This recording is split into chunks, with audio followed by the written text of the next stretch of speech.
Hi guys! Okay. Coco. So, ito pa yung ginagawa ko guys, yung pagbabalot ng bait. So, para maprotektahan siya na hindi siya malaglag sa lupa. No? At pag nag-harvest na, diyan na siya connect mismo na nalaglag. At mabilis lang na tanggalin. So guys, sa pagkain nito ay siktik ito sa enerhiya at madaling i-imbak para sa mahabang biyahe sa disyerto.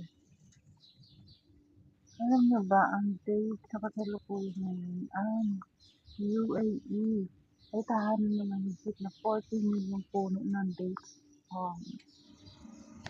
Lamang itong pagkain kundi isang global export product at bahagi ng modernong teknolohiya sa agriculture. Relihiyon pala nila binabanggit ang dates sa Quran at ito ang tradisyonal na unang kinakain kapag palit ng fasting or iftar tuwing Ramadan. So, rin talaga sa date ay nasa So, ayun lang guys. Salamat.